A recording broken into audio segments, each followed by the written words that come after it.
c'est historique. Bonjour Fabrice Almeida. Bonjour à tous. C'est un lieu particulier qui a retenu votre attention aujourd'hui, le canal de Suez. Est-ce que c'est parce qu'il est une des plus importantes voies navigables au monde ou il y a une raison historique? En fait, c'est l'anniversaire du premier jour du percement du canal de Suez.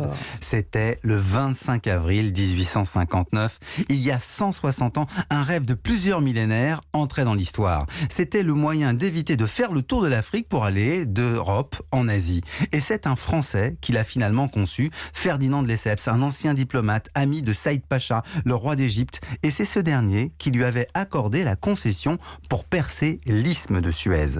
Une commission internationale a été établie sans le soutien des Anglais qui restaient très sceptiques. Mais Napoléon III l'a soutenu et donc le 25 avril 1859, le canal entre en construction. Et comment se sont déroulés les travaux? Alors le percement a commencé à partir d'un site qui devait devenir un jour un port en Méditerranée, Port Saïd, ainsi nommé en hommage au Pacha. Puis on traça une ligne en direction de Suez en passant par 2 lacs et comme le terrain avait peu de pente, il fallait creuser une première tranchée, élargir le cours des rivières que l'on suivait et au final, une simple digue séparait les eaux de la mer Rouge de celles de la Méditerranée. Elle fut ouverte le 15 novembre 1869 et le 17, c'était l'inauguration officielle en présence de l'empereur Napoléon III, du successeur de Saïd Pacha et de l'impératrice Eugénie.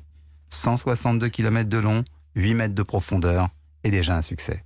Et à qui appartenait le canal? Eh bien, au départ, les actionnaires français avaient la majorité, le reste était détenu par l'Égypte. Mais dans les années 1880, l'Égypte a dû céder ses parts à l'Angleterre pour éponger sa dette publique. Si bien que le pays où se trouvait le canal n'en était pas le propriétaire. Évidemment, cela a créé des problèmes après la Seconde Guerre mondiale. Aujourd'hui, le canal est la principale source de revenus pour l'Égypte et une voie essentielle pour le transport mondial. Mais peut-être un jour, le réchauffement climatique ouvrira-t-il d'autres voies au nord en passant par la banquise qui le rendront moins indispensable pour passer d'Asie en Europe.